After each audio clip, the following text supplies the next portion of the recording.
أعوذ بالله من الشيطان الرجيم. بسم الله الرحمن الرحيم. لم يبصر به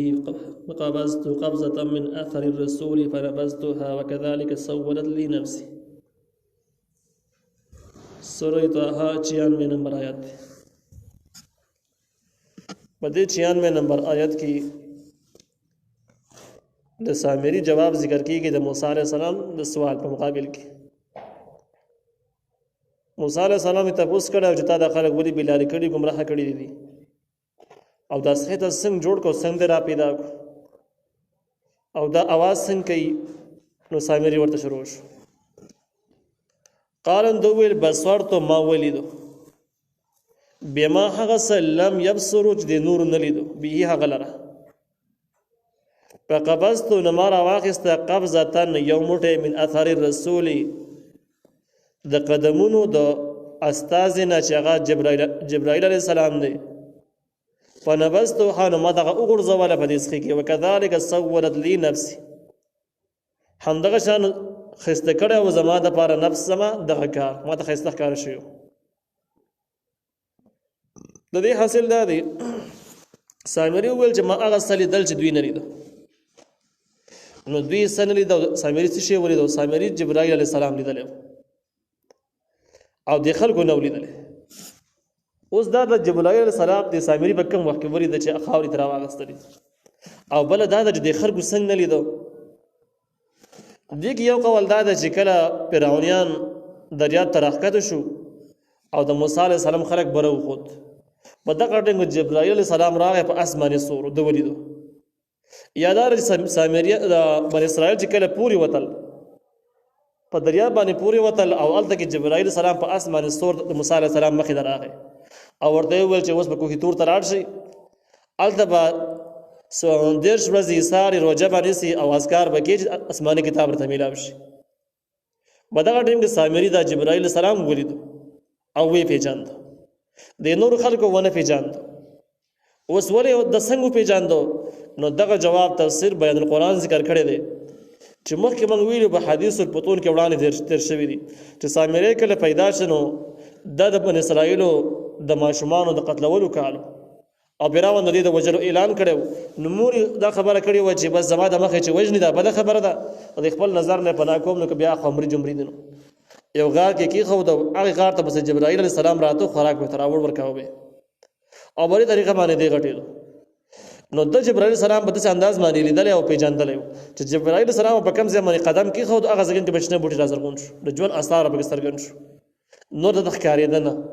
نو په دغه ټیم کې هم چې کړه دا ولیدل چې یو کس را روان دی په اسماني سور دی او چې په کوم ځای باندې قدم کوي هغه ځای کې بوټي راځرغونېږي نو دوی پیژندل چې همدا جبرائیل السلام دی بل څوک نه دی. عام خلکو د سینې پیژندل چې جبرائیل السلام کوم ځای باندې قدم کړي ال د بوټي راځرغونېږي ځکه چاري درې نه. نو دی وایي چې ما ولې د هغه څه چې د خلکو نه لیدو یعنی جبرائیل السلام موږ پیژاندو و مې لیدو او د خلکو په دغه ترتیب باندې نه شلیدي نه پیژاندو چې دا جبرائیل السلام دی که بل څوک دی. فقبضت ما واخست قبضه یومټه من اثر الرسول د قدمونو د استاذنا چې مراد دی جبرائیل السلام دی دغه قدمونو نه خاور را واغست. فنبذت حان ما وګرځول دغه لره په دې څخه کې د دې لپاره چې هغه کې به قدمي خودنو بوټي پر ځرغونې دو د ژوند آثار پکې پیدا کېدو. نو زما حضرت داسې ویل چې کدا خاور زبر دې څخه کې واچو مونږ دې کې به هم د ژوند آثار پیدا شي. وکذالک همدغه شان دغه سولت لي خيستخ کار کړو ماته نفس زما دا کار چې نسخه به ژوند کېږي. بیا چې کله د خاور ور واچې نو بیا څنګه چل وشو. د ځینې علماء رائے دا ده چې همدغه رسولانه جوړ شي او ای سره ژوند آثار پکې نور نو غوخه اینه اړو کې دا پکې نو او کوم आवाज چې کوم دانو سره غیر اختیاري आवाज ورسره علي په ذریعہ باندې کېدل کې پنګیا پکې مثال په تور پنګیا پکې لګېدل او د ځینې علماء خیال ده د ځینې رائے دا چې نه دغه خاورې د وجه نه پکې باقاعده ژوند آثار هم پیدا شو او د ژوند آثار د لپاره دوه ذرایع استعمال شوي دي. یو دا د هارون علیه السلام دعا پکې د حاصله کړې و مخکې موږ ویل چې موټی کې خاورې نیولې وي او هارون علیه السلام ته ویل حدیث البطون کم چې امام نسائی رحمه الله ذکر کړی دی چې زه دا سيزونه غورځوم خو دا غینه مخکې زما لپاره سوال وکړي زما ارمانونه الله پوره کړي هارون علیه السلام له سوال وکړه، هغه ته پته نه و د خاورې راوړي دي او بله منصبه نه. نو ممکنه ده چې دا دعا پکې هم شوي او دغه کې د جبرائیل علیه السلام د خپل خاوره هم استعمال شوي، دواړه کار شوي. دا خبر دی یو بل لري لري نه دي. آیات د ظاهر نه معلومیږي چې خاورې پکې هم اچولې دي. سامری هم دغه خبره کوله او د هغه حدیث البطون نه معلومیږي هارون علیه السلام ورته دعا کړې وجه بستا کا مقصد الله تعالی دې پوره کړي. پته ته نه و چې ګندا یو غټ ورانکار سړی دی بل په ساده راوړی دی. نو دوی وویل چې ما د خپل زړه خبره ښایسته ښکاره کړې و خپل نفس. نو په دې وجه باندې سخي اواز شروع کړ، دغه مسله پیدا شو. قال یعنی مطلب دا چې په دې کې زما سره دیني او شرعي وحی نشته، بس رمي خبره راغستري و داسې مې کړې ده. قال موسی علیه السلام ورته ویل فاذهب لاړ شه، زه معنی دا ده چې یعنی زما د خوانه لرې شه، فاذهب خوانه مې لرې شه. فإن لك في الحياة أن تقول لا مساس، یقینا ستا دپاره په ژوند دنیا کې دا عذاب چې ته به وایې لا مساس، ګوتې مه راوړئ، لاس مه راوړئ، دا به د منې عذاب وي. اوس دې سکن کې سامري ته چې کومه سزا واورولې شوه نو هغه دا وه چې ټول عمر به ته دا چغې وکړې چې لاس مه راوړئ، دا دې مرض باندې بخته یې. نو دا څه قسم عذاب شو، طریقه کار څنګه و؟ نو په دې کې یو رایې دا ده چې دا یو په طور د قانون باندې دا حکم نافذ شو. موسی علیه السلام خلکو ته وویل چې بس د الله حکم دی، دې سړي له به ګورې ګوتې نه وروړئ، بیخي چا چې وروړ مجرم متصورېږي چې انسانان نه بیخي ځان له چې د انسانانو سره یو ځای ژوندې مشکلات پیدا کړي، فتنې را برسېره کوي چې بیخي ځان له شي. څه به لاس نه وروړي، لاس به څه نه میلاوئ. او سامري ته یې ویل ته به هم چا لاس نه وروړي او خلک به تا له لاس نه وروړي. دا یو قانون نافذ شو، یعنی بایکاټ غونته کې اعلان وشو، داسې مطلب شو. خو په ځینو روایاتو کې دی چې قانون هم و لیکن دې سره به یو بله طریقه هم وه. بله طریقه دا وه چې سامري باندې داسې مرض خدای پاک په داسې مرض باندې اخته کړو چې چا به لاس وروړو نو به سامري به سخته تبه راغله، تبې نه به ټینګېدی نه شو او ډېره زمانه به یو زبردسته تبه باندې اخته و. او چا به چې لاس وروړی نو په هغه باندې به هم تبه راتله، دوړو باندې به راتلله. نو سامري نه دې تبې د لاس تنګ شو، چا به سړي مشي کول، چا به لاس وروړو، ده به ویل لاس مه راوړې. هغې ویل څنګه لاس نه وروړم، ته ټوکې کې خلکو ته خو پته نه وه. هغه ډېر خلکو تقریبا 6,00,000 خلک په درېنیل باندې پورې وتلي او دنیا خلکو ته به کوم خلک سره تعارف کولی چې زما داسې مرض دی ما له لاس مه راوړئ. نو خبره مشوره شوه چې دا خلک سړی و چې ما له لاس مه راوړئ، خلکو به د قصده لاس وروړو. دې ځنګل ته وتښتېدو او بس خلکو نه لرې وته چې دا خلک خو داسې نه پوهېږي سره لاس مه راوړو، نو هغې ښه راوړي وایي چې ته ټوکه کوې. نو هلته کې به ځنګل کې به دی اوسېدو او چې د لرې نه به څوک ولده چې زما طرف ته را روان دی، چغې به یې والې چې ګورې لاس رانه وړې، قصه ورانه ته به را باندې راځي لاس رانه وړې. په دې مرض باندې دی اخته و چې طبې به خرابه و. نو بس د خلکو نه لرې به ځنګل کې به یې ژوند تېره تر دې حده پورې چې په ځنګل کې دی مردار هم شو. نو موسی علیه السلام ورته وویل چې د لرې شه، یقینا ستا دپاره په ژوند دنیا کې دا خبره ان تقول چې ته به وایې لا مساس، لاس مه راوړئ، بل داسې مرض باندې بخته شي. او د روایتونو دا هم معلومېږي چې موسی علیه السلام ته خیرې کړې وي. دې کې یو قول چې کوم دی تفسیر روح المعانی دا هم ذکر کړی دی چې موسی علیه السلام د وجه قتلاوي ځکه ارتداد اختیار کړی و، دین ناوښتی و او د هغې نه بعد یې بېحسابه خلک یې ګمراه کړی و. لیکن الله تعالی موسی علیه السلام ته د وحي په ذریعه باندې وښودل چې وجنه یې او د دوو وجو نه یې مه وجنه، بلکې غټه وجه پکې دا وویله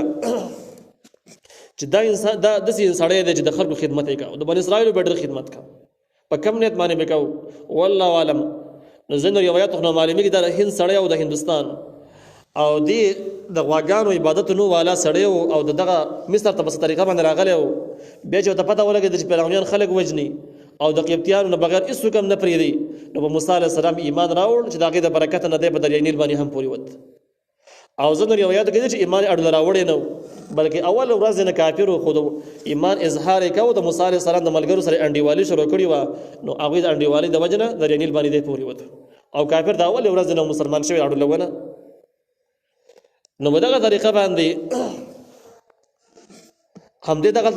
د ده مرګ خبره وه. لیکن موسی علیه السلام د الله تعالی ښودلي وو. د قول تفسیر باندې په قرآن هم نقل کړی دی چې د سړي یو کار کړی دی چې بلې دومره زمانه کې د بني اسرائیل بیا ډېر خدمت کوو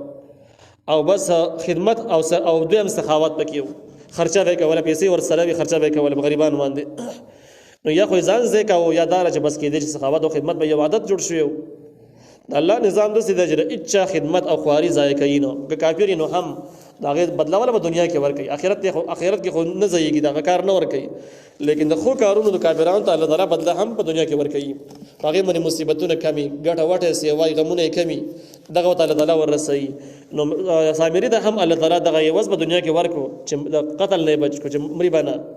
لیکن ژوند به یوازې تیاری خلکو سره به نزدیکې دی نشي کله چې نزدیکې کې دغه تبه په راځي او خطرناک تبه به خرابوي وان لك يقين صاد پاره موعدا يبل وعده ده لن تخلفه جهز کله به مخالفت نکېږي يبل وعده هم ده هغه بل وعده څه شي دی هغه بل وعده د قیامت عذاب جهنم دی او د قیامت عذاب بیخي یقیني دی نو د مرګ د وخت به دغه مرز باندې یخته او چې کله مړ شي بیا به د صاد پاره بل وعده د جهنم چې دغه مخالفت هم نشته هغه جهنم ته ورغورځي موسی علیہ السلام چې کله سامری ته دغه خبرې وکړې به ورته ویل وانظر او وګوره الى الهك الذي زولت عليه خپل هغه خدای ته چې ته ټول ورځ بوي زولت ټول ورځ بوي عليه په هغه درا عاکفا عبادت کوونکی تفسیر اصل کلام ذکر کړی د جردوی عبادت داو چې دغه سخینه بتیر چاپیره تاویدل او پړقې به کولې او سره به زی په زی باندې ګډا کوله ګډېدل او دا رب دی په مذهب کې ودی باقاعده کې دا عبادت ګڼل کېدو دغه ګډېدل او پړقې د تیر چاپیره کول دا د دې په مذهب کې باقاعده کې عبادت وس ټول ورځ بلګي او سار بچ ولګي درنا مش سخیله برال او ټول ورځ بلګي او لګي او ماقام به چټي وکړ الله بڑل نو موسی علیہ السلام مرتحم ویل چې وس وګور هغه خدای دا زولت علی چې ټول ورځ به هغه ته عاکفا عبادت کوونکې په خپل عقیده کې لنحرقنه زمون بخامه خوس زدی لره ثم بیا لننسفنه وګورځو د لره په یم په دریاب کې نسبن به غرزول سره د غیریه بیا راوالو دریاب ته ورواچ نو دې ځکه کې یو څو سوالات دي چې را کدا سونا و سره زرو دا سوزه د څنګه سوزه دري نو سره زر وی ولې کیږي سوزینه نو دا څنګه سوزیدل یو خبره ده دې مدار کدي هغه دویم قول واقع چې باقاعده ژوند آثار به کې واقع ویني جوړ شوی اډو کې جوړ شوی نو بیا به څنګه سوزه ژوندې شي بس زره شوی داغه جواب هم دا کړي چې د سزرو معنی دا نه چې یو شی به ژوندې سزره شوی کدا واقع اډو کې نو بیا به ذبح شوی دغه نه بعد بس زره شوی دا خو ممکن ده سوزيږي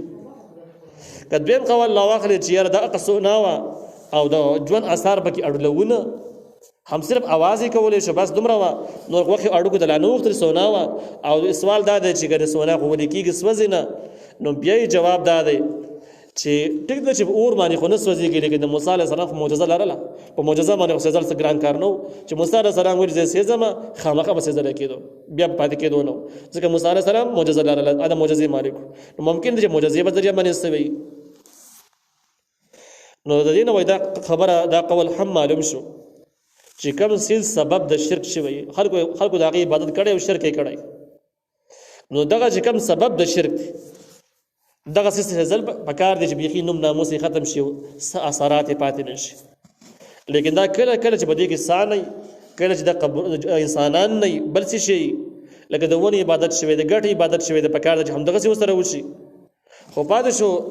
د هغه بزرګان چې قبرونو کې دي خلک عبادت کوي نو دا څوک چې عبادت کوي د خو زیاتې کوي شرک کوي لیکن دا غلطي خو دغه قبرونو والا نه د خو د خلکو خپل غلطي ده نو ته قبر نشي سيزلې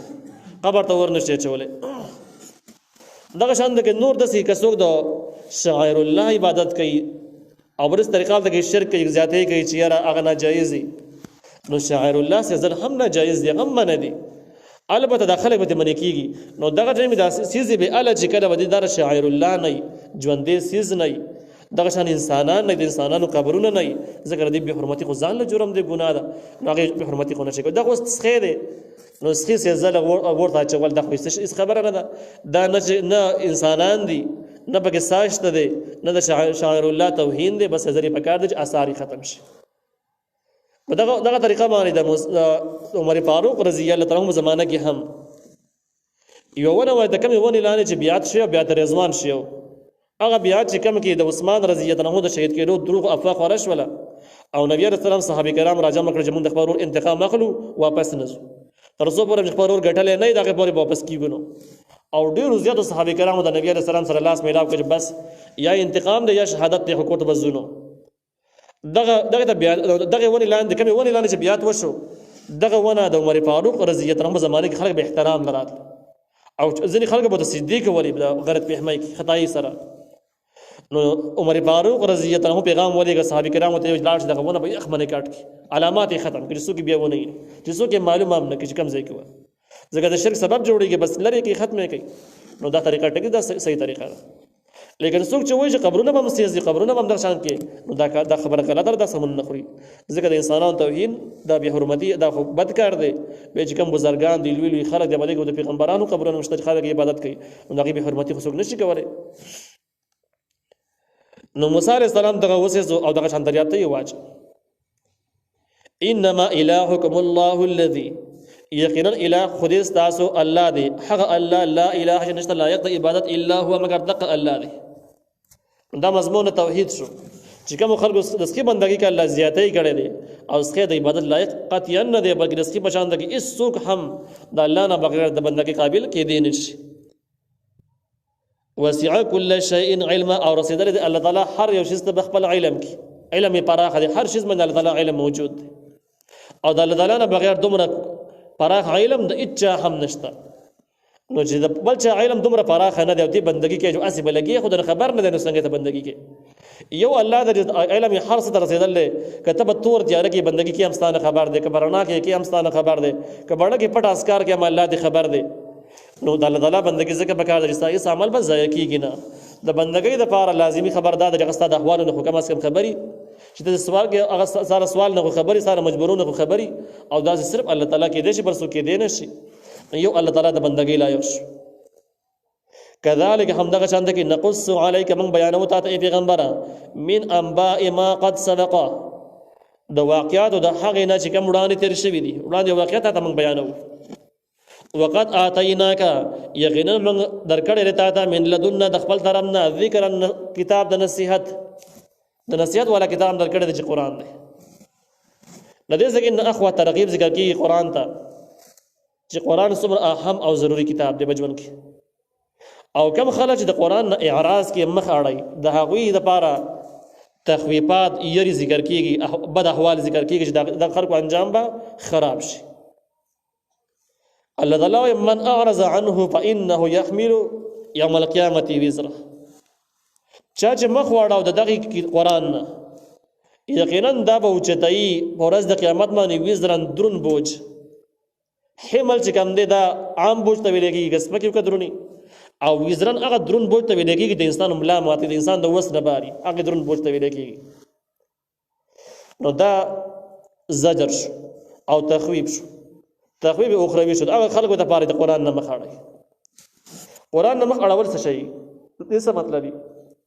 دا باس مخکې موږ ویلې دي چې قرآن نه مخ اړول کېږي په دریو طریقو باندې اړول کېږي یو طریقه دا ده چې د قرآن د الفاظ زده کول هم سړی ضروري نه ګڼي چې ګڼې دا ضرورت شته نه سړی بده نه په خپل باندې زده کوي او نه چاته ترغیب او تعلیم ورکوي چې تیز زده کړه نو لړ حاصل پیدا شي دا سړی په تلاوت هم نشي کولای یو علامه پیدا سرګن شي دویم نه د اهل عیال کې بسو د قرآن لستون کې وایون کې پیدا نشي ځکه دې ضروري نه ګڼي نو دې مخ اړولې ده او دویم دا چې د قرآن ویلې په دویم سره کې تلاوت به نه کوي تلاوت به غیر ضروري ګڼي سوچ تلاوت غیر ضروري ګڼي نو دا هم قرآن مخ اړول ځکه کم از کم بکال کې یو په قرآن ختمول انتهایی ضروري دي اهم ضرورتونه دي بیا د تلاوت نو ورسته د علم په دې باندې ځان په یول بده غیر ضروري ګڼي نو په دې وجه به علم نه حاصلای نه په خپل ځان پوي او نه خپل کشرانو ته اهل عیال او ماتات خلکو ته ترغیب ورکوي چې زده کوي نو دې مخ اړول دي او څلورم مخ اړول دا چې د دې کم احکام دي کم قوانین دي نه په عمل کوي او نه د هغه د نافذولو لپاره ور د حرکتونه موجودي نو په دغه طریقو کې چې په کم ځای کې راګیر شو بس مخ اړول دي چې په کم ځای کې راګیر شو سریبو د تلاوت د ذکر کول قائل نه دی هم مخ واړو تلاوت قائل له خپل هم کوي کشران ته ترغیب ور کوي خود علم نه دی قائل دیم مخ اړول دی د علم قائل له لیکن هغه نورسته په دې باندې عمل کول او د هغه د نظام او د احکام قائل نه دی د ټول یا رزینو قائل نه دی نو په دې صورتونو کې هم دې مخ اړول دی په دې وجه باندې کوم خلک چې د دین د ځینو خبرو قایل دي، د مونځ قایل دي، د ځینو خبرو قایل دي، ځان ته مسلمان ویو کلمه یې ویل، لیکن دغه خلک د نظام کلک مخالفین دي، کلک مخالف دي. نو د قرآن یو لوی حصہ د آسماني نظام هم دی، اجتماعي نظام هم دی، دا منافذ دي. نو دغه نظام نه چې څوک منکر شي نو دوی هم د یو لوی حصې نه مخ واړاو. نو چې د لوی حصې نه مخ واړاو نو په ځینې باندې عمل راغی او ځینې پاتې شو، نو د هغې مسله وړاندې تېره شوې ده، بقره کې تېره شوې ده چې افتؤمنون ببعض الکتاب وتکفرون ببعض. ځینې کتاب باندې به تاسې ایمان لرئ او ځینې نور نه به بیا انکار کوئ. بیا الله تعالی په خپله د خلکو ته وایي چې دا خلکو حال به څه وي چې داسې کار کوي. بیا جواب په خپله کوي چې الا خزي فی الحیات الدنیا، داسې خلک به الله تعالی پر دنیا کې هم ذلیله کړي، ژوند به یې ډېر خوار او زار چې تنګ به شي او د دومره مشکلات او وسایل او د دومره مصیبتونو سره به الله مخامخ کړي چې بس ژوند تېرول به مشکلي،